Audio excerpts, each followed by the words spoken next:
Hosanna, béni soit celui qui vient au nom du Seigneur. Marc 11, 9. La liturgie des rameaux est paradoxale, nous fait vivre en un raccourci saisissant la gloire, puis la déchéance de Jésus.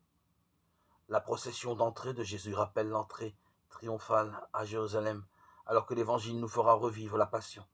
C'est dire le grand malentendu qui entourait la personne de Jésus. Prophète reconnu par beaucoup, il était à la fois lumineux pour les humbles et dérangeant pour les puissants, à tel point que ceux-ci ont fini par souhaiter l'éliminer. Jésus a-t-il souhaité changer le cours des choses? C'est lui et personne d'autre qui a prévu cette entrée solennelle qui ne lui ressemblait guère.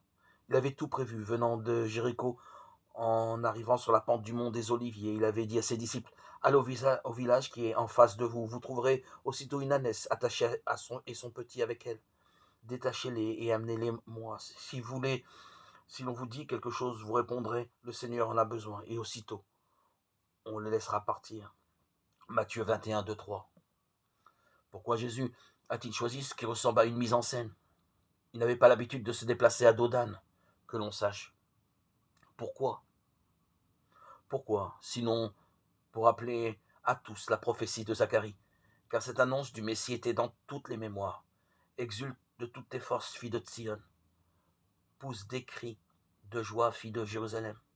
Voici ton roi qui vient à toi. Il est juste et victorieux, pauvre et monté sur un ânon, le petit d'une ânesse. Zacharie 9, 9. En agissant ainsi, Jésus faisait une ultime tentative pour révéler son identité. Peine perdue. Étrangement, ce sont les petits et eux seuls, une fois de plus, qui ont été capables d'entrer dans la confidence spontanément. Ils ont reconnu et acclamé le Messie.